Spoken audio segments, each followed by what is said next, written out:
All right, this morning in studio, we're glad to be joined by Dion Schaaf, Foster County District Manager for the Foster County Soil Conservation District.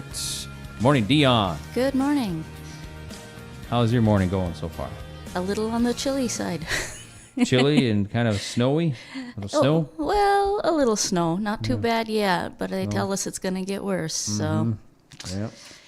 yeah, not looking forward to that. Although at least the wind finally died some. Yeah, get a break from those winds. Yeah. Pretty nasty.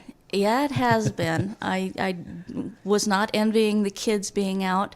And like I said, it was another one of those years where all you could see of their Halloween costumes was the neck up and the knees down. Yeah. So Yeah. it's like, I think that was Wonder Woman that just left. Yeah, they were bundled up yesterday. That wind again. Yeah, Yeah, it's yeah. just been horrible, just Yep. horrible. All right. So, which was why I decided to talk about soil erosion today. It just seemed like the wind just keeps blowing, and you're watching the corn come across the road, and it's like, is that an animal? No, it's just more corn.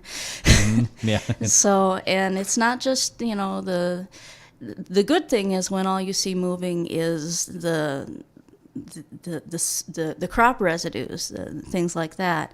The problem is when you see more than that moving, and you go by and you see these dust devils kicking up and moving, and that's something that we should all be concerned about. Because the soil erosion is a real problem. Erosion can be both wind and water.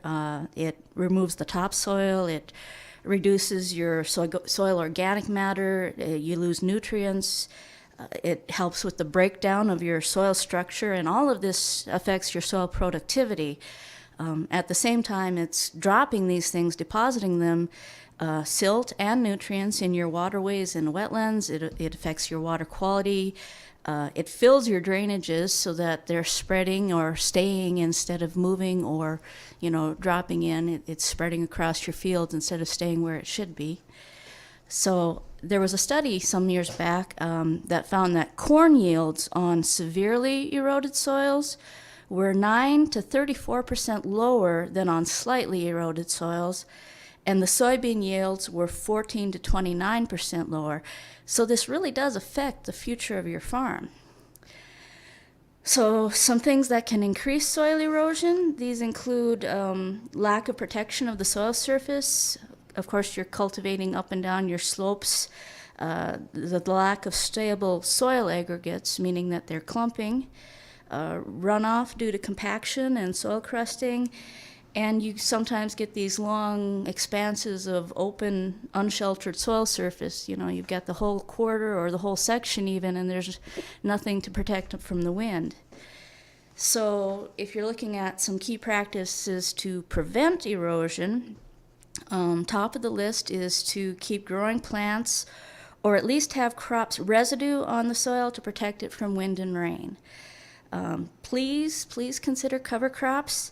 And if you have a very susceptible location, including those that are prone to salinity, consider just putting some permanent cover on there, doing something other than tilling it up and cropping it. Use no-till or strip cropping, cultivate along the contour. Use shelter belts to protect those long expanses of open field. Use crop rotations that improve the variety and number of soil organisms. These have all kinds of good effects. And use practices that decrease compaction and increase the soil aggregation. And again, that can include no-till, preferably in combination with cover crops. So summing all these up, basically minimizing disturbance, increasing soil biology and organic matter, and keeping the soil covered. And these all help it function in better ways, and that includes resistance to erosion. And those who've worked with these systems find that they do improve their bottom line, in particular by decreasing the amount of inputs required to grow their crops. So if you don't like watching your soil blow away, please look into some of these practices. They can help your bottom line, and they help to preserve the future productivity of your farm. So if you have any questions, talk to other people who've done these things, come into our office. Maybe we can hook you up with somebody that's had practice with them. Please look into it.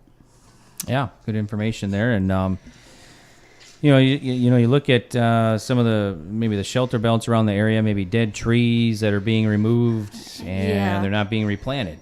I mean, that's the key thing. I mean, there's lots of decrepit shelter belts out there. Yeah, go ahead, get rid of them. Mm-hmm. But replant, maybe not in the same place. Maybe move it over to the edge of the field where it's out of the way of your equipment. But just get something on there. Yeah. Mm-hmm. Yeah, that'll definitely help with, especially if we get, for the winter time, you like to see that snow on the field because that helps protect the soil and stuff. Correct. But if we don't get much snow, then the nasty winds I'm sure we're going to get this winter will blow all that soil away. So there's nobody that wants to see a black ditch in the spring. Mm-hmm. Right. And the worst part is that it's not all in that ditch. A lot of it is headed for the Atlantic Ocean. Yeah. All right. So. All right. Well, thanks, Dion. You have some more messages this morning too, right? Okay. Top of the list for anybody that's interested in an EQIP application for practices. The deadline on that is November 17. It's coming faster than you think. Please contact us if you have anything that you wanted to do through EQIP. I was going to talk about the no-till drill and the manure spreader, but I'm starting to think that by the time people get their corn off, it'll be 2 inches of snow and nobody's going to want to do that. What we do have going on, if you want to arrange for the district to apply Casseron on your tree rows, that's a granular herbicide. We put it on in the fall. It gases off in the spring before the trees come out of dormancy and knocks the weeds back. So if you wanted us to do that, please contact us very soon because we will need to do that here in November before we get too much snow on the ground. And also, if you're worried about deer browse and buck rub, we do have the plant skid repellent. If it's applied properly, that spray is resistant and can last up to 6 months in the winter. So we have that in stock if you're interested. If you're thinking about tree planting, we prefer if you came in and told us so we could go look at your site before it's under a foot of snow. Mm-hmm. We will do planting in the winter, but it's certainly easier if we do it when we can see what we're looking at. So please come in soon and talk to us about that. If you have any questions for us or about our services, the website is fosterscd.com, and our office number is 652-2551, extension 3. Okay, yeah, and then I think it's a monthly pamphlet that Foster County Soil Conservation District sends out.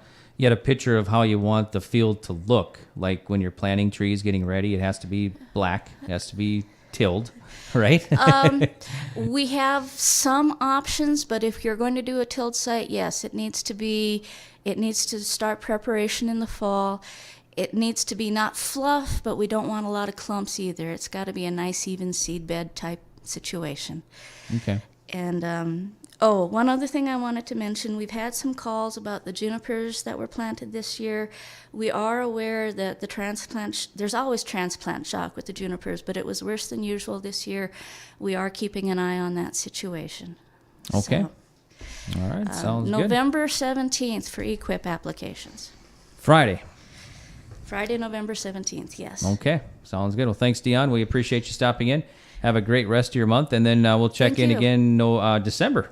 December. Yeah, that's also coming fast. That's right. All right, take care. You too. Thanks, Dion. That's Dion Schaff joining us this morning, District Manager for the Foster County Soil Conservation District here in Carrington. All right, that concludes another edition of Here's What's Happening this morning on KDAK.